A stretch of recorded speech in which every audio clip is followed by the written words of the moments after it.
Hey guys, it's Mike with another Gilded Guardians video. I'm excited today to jump into the Token Trove and talk about the marketplace and the changes that have taken place. So Immutable actually within the last few days released their Gilded Guardian token, or GOG token, and it's available for sale. If you go to their website and go to Ecosystems and Aries Store, you can see that you can purchase these for 2,370 Gilded Guardian tokens.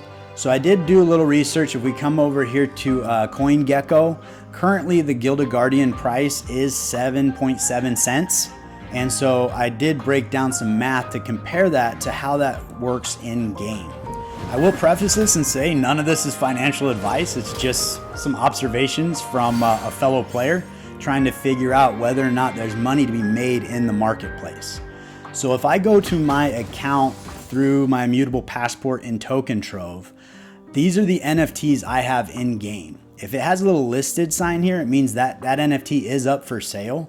And then I can go to my open orders and look at some of the characters I have for sale.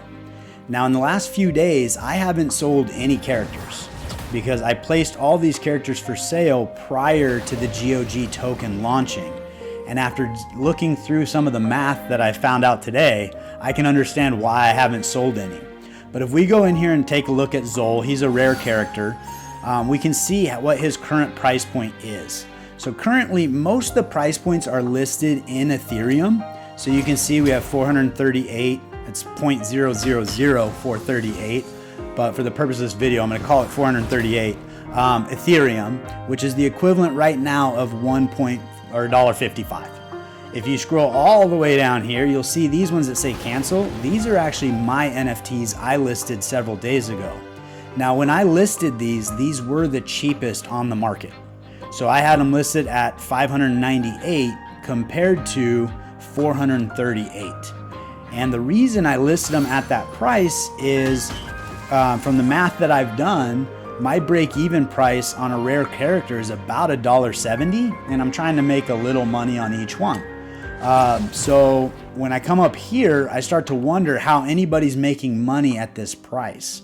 So what I did was I went into the cost breakdown of the in-game purchase of Ascension Seals compared to the GOG token. What I found was in-game, the best value you can get is to buy 2,000 for $184 or $185.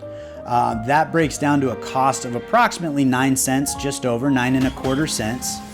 Versus the GOG token, you get 3,000 for $23.70. When we convert that to about 7.7 cents, that's the equivalent of $182.49.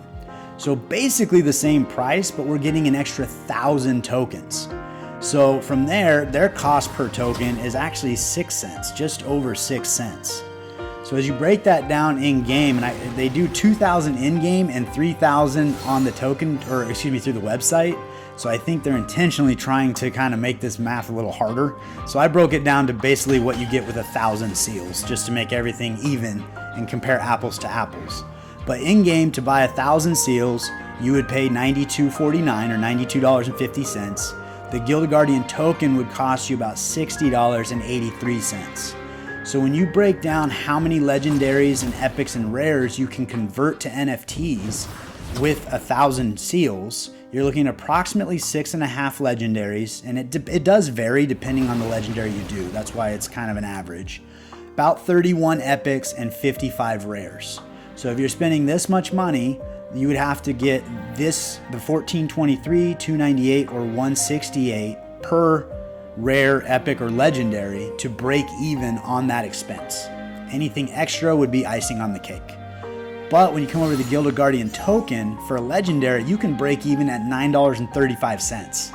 And epics are at $1.96 and rares are at $1.11. So if we come back over to here and see this person selling it at $1.55, they're technically making 44 cents of profit even at this price that is below my break-even price.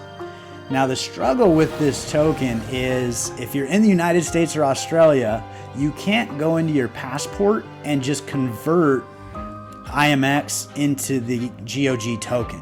You have to go through a separate DEX and then transfer it in, which isn't the end of the world. It's just an extra step or two to get that GOG token to be able to purchase the seals at that discount. But it definitely changes your break-even price, as we saw in the market, and it's affecting the prices of the characters. So it's kind of an interesting dynamic that we're looking at right now as this starts to balance out. And it does say in here on the, there it is, that is 25% off.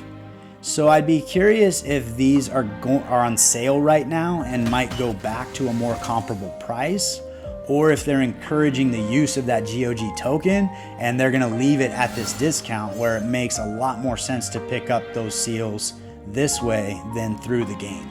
So that is something to keep in mind. Now we go back over to Token Trove. I want to look at some characters and just kind of show what's going on and how this is affecting particular characters. So if we go out to the open market and take a peek at how this is affecting characters and seeing how I purchased a Tianlong, let's go ahead and take a look at him because I have a little more information about him, seeing how I just bought him a couple days ago. So when I purchased my Tianlong, the first one I purchased was approximately $240. I know, I'm a dirty pay-to-win player. But he was serial number 13, which I was kind of excited about having one that low. But I did pick him up at 240.